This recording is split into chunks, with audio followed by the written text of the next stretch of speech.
Hey, I'm Kenneth Wajda. I'm a professional photographer here in Colorado. Welcome to another one of my weekly photo chats. So today I want to talk about a book. And it's a book that people have talked about and recommended over the years, but I've never found one at a library sale or a used book sale. And I ended up getting a gift card from my family for Christmas. So I ended up splurging on a new book. And it's the Magnum contact sheets. Have you seen this book?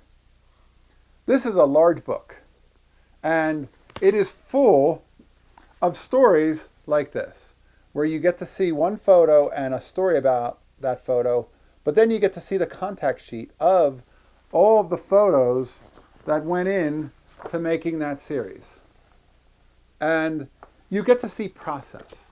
And that's what contact sheets were great for, is you got to go through and edit your work by seeing all of them in a group. So 36 frames of photos from your shoot, you could see in one space and look at them and compare them and look at that. It's kind of like maybe a Lightroom view, but it's not quite the same. And there was something about the physicalness of being able to circle the one that you wanted. I guess you can flag photos now in Lightroom, but it's not quite the same to me. And the most important thing is we talk about process. A lot of people assume that all artists are creating and it's all instant. Everything that Elliot Erwitt does is good. And it's all good. And everything that Bresson shot was perfect. And everything that Meyerowitz or Robert Frank, they're all perfect. Everything's just perfect. And it's process. It's not perfect. It's an art that, just like a sculptor leaves a whole pile of shavings and crumbled stone on the ground, it's a process to get to that. And just like a painter has paint all over the place and some parts painted over, it's a process. And contact sheets, this is exactly what is our process. We shoot.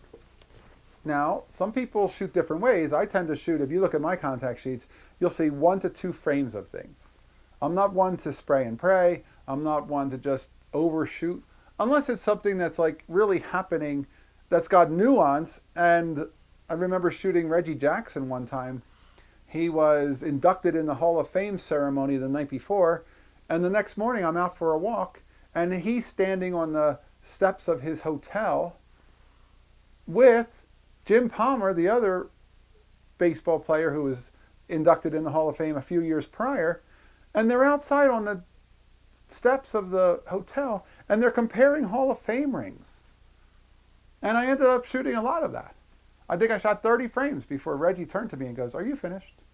And I said, "I can be, but you can imagine why I would keep shooting. Look at you guys."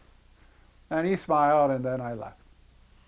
And that's the kind of thing where you do shoot more, because it's Reggie Jackson comparing Hall of Fame rings. But that's a way different situation. Most of the time, if you look at my contact sheets, you'll see 1 to 2 frames, because that's the way I tend to shoot.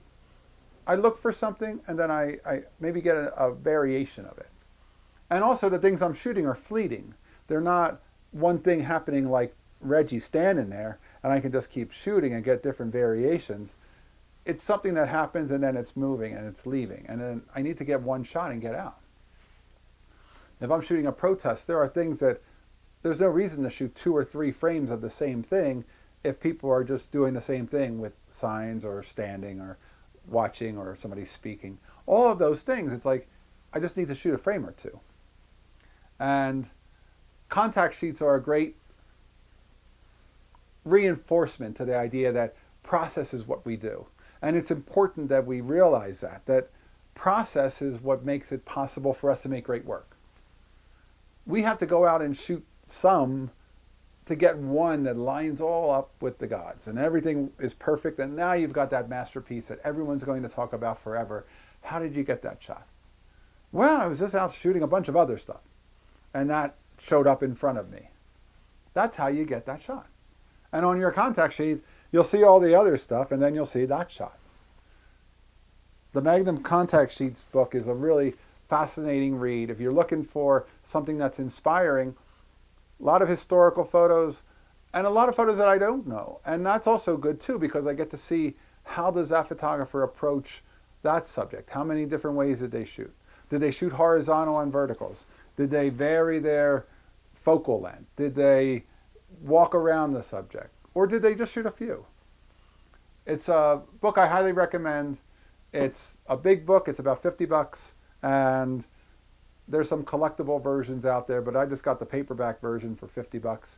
And I don't have any affiliate links to it, but you can certainly find it online at Thrift Books or at B&H, or not B&H, Barnes & Noble or Amazon. And try to shop the smaller book shops if you can, if they have it. It's always good to support like an Abe's Books over Amazon if you can. And I'd be curious to know what you think. Do you enjoy looking at contact sheets, and is that inspiring and informational and helpful for you? Because it is certainly for me. All right, that's today's photography talk. Hey, if you're enjoying these, hit the subscribe button. If you can support, hit the Patreon. And if you would like a t-shirt or a hat that says, "Here's to good light," hit the link in the show notes and it'll take you there. As always, here's the good light.